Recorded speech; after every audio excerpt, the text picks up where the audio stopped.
लोग उन्हें mother Teresa के नाम से जानते हैं। जब भी उनका नाम आता है तो बताया जाता है कि वो करुणा, दया और सेवा भाव की प्रतिमूर्ति थी। उन्हें शांति का नोबेल पुरस्कार मिला और कांग्रेस सरकार ने उन्हें भारत रत्न का सम्मान दिया। लेकिन क्या आप जानते हैं कि जिस महिला को मदर यानी माँ बताकर हजारों वर्ष पुरानी भारतीय सभ्यता पर थोपा गया, उसका असली चेहरा क्या था? आगे जो बातें हम आपको बताने जा रहे हैं उन्हें हमने मदर टेरेसा के साथ काम कर चुके डॉक्टर अरूप चैटर्जी के हवाले से लिया है। अरूप चैटर्जी ने कलकत्ता और देश के अलग अलग इलाकों में मदर टेरेसा और उनके मिशनरीज ऑफ चैरिटी के काम को बहुत निकटता से देखा था और जो कुछ उन्होंने देखा उसके बाद उनका मोह भंग हो गया। उन्होंने अपने अनुभवों पर 2 पुस्तकें लिखी जिनके नाम है Mother Teresa the untold story और Mother Teresa the final verdict. इन पुस्तकों में उन्होंने टेरेसा की काली दुनिया के बारे में ढेरों अकाट्य तथ्य रखे हैं। भारत में आए दिन आप गरीबों के इलाज के नाम पर अंधविश्वास और धर्मांतरण का जो खेल देखते हैं, उसकी शुरुआत टेरेसा ने ही की थी। वे गरीबों का इलाज जादू टोने से करती थी। लोगों को बताया जाता था कि उनकी बीमारियों का कारण हिंदू देवी देवता हैं। टेरेसा दुनिया भर से गरीबों के नाम पर फंड लाती थी, लेकिन कलकत्ता में उन्होंने एक भी ढंग का अस्पताल नहीं बनवाया।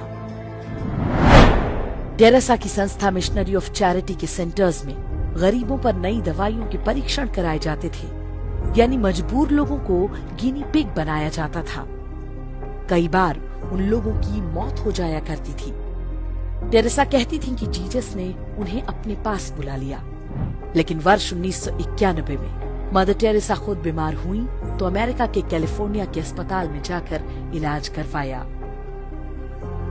टेरेसा के सेंटर जीवन से अधिक मृत्यु की जगह बन गए थे। वहां लाए जाने वालों को मरने के लिए छोड़ दिया जाता था। वर्ष 1992 में मेडिकल जर्नल लैंसेट के संपादक रॉबिन फॉक्स ने लिखा कि मिशनरी ऑफ चैरिटी के सेंटर्स में साधारण पेन किलर दवाएं तक नहीं होती। मामूली मरीजों को भी एहसास दिलाया जाता था कि वो बस कुछ दिन के मेहमान हैं और उनके कष्टों का कारण उनका पिछला धर्म यानी हिंदू होना है।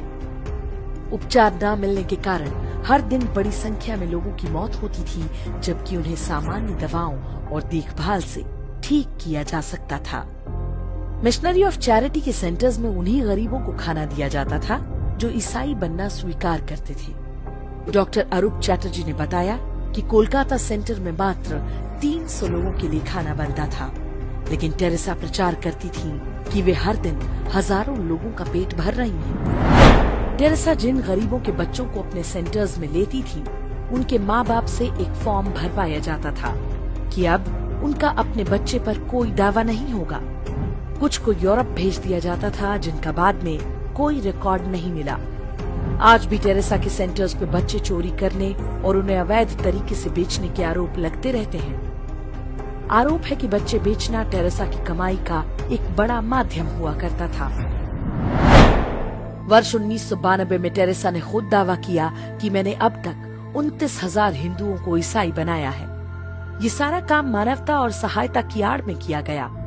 उस दौर में देश में कांग्रेस और वामपंथी दलों की सरकारें हुआ करती थीं, जो टेरेसा के मिशनरी नेटवर्क को भरपूर सहायता दिया करती थीं। उनके अवैध कामों पर कभी कोई रोक टोक नहीं की गई। पादरी डोनाल्ड मगवायर मदर टेरेसा का आध्यात्मिक सलाहकार हुआ करता था। उस पर 11 साल के एक लड़के की यौन शोषण का आरोप लगा, लेकिन टेरेसा के समर्थन से वो छूट गया। टेरेसा एकमात्र ऐसी भारत रत्न है जिन्होंने देश को तोड़ने का षड्यंत्र भी रचा था। पूर्वोत्तर के राज्यों में अलगाववाद का बीज टेरेसा नाम की इस कथित संत ने ही बोया था। वे नॉर्थ ईस्ट को अलग ईसाई देश बनाना चाहती थी। उनका मानना था कि यीशु के निकट आने के कारण भारत सरकार वहाँ के लोगों की दुश्मन बन गई है। इंदिरा गांधी ने टेरेसा की गतिविधियों को सबसे अधिक बढ़ावा दिया। परिणाम ये हुआ कि जब इंदिरा गांधी ने देश में आपातकाल लगाया तो उनके समर्थन में सबसे पहले टेरेसा का बयान आया। दुनिया के सबसे भ्रष्ट तानाशाह टेरेसा की मिशनरी ऑफ चैरिटी को सबसे ज्यादा फंड दिया करते थे। हथियार कंपनियां और ड्रग्स तस्कर भी टेरेसा को खूब चंदा देते थे। इनका बड़ा हिस्सा भारत में लोगों को लालच देकर ईसाई बनाने के लिए इस्तेमाल हुआ। टेरेसा भारत में रहती थी लेकिन अपना सारा पैसा वो वेटिकन के बैंकों में रखा करती थी। मरने के बाद भी उनका ये पैसा भारत नहीं आया। वर्ष 2017 में ये समाचार आया था कि यदि टेरेसा के पैसों को निकाला जाए तो वेटिकन के बैंक खाली हो जाएंगे। वर्ष 2016 में वेटिकन ने टेरेसा को संत की उपाधि दी थी। जिन दो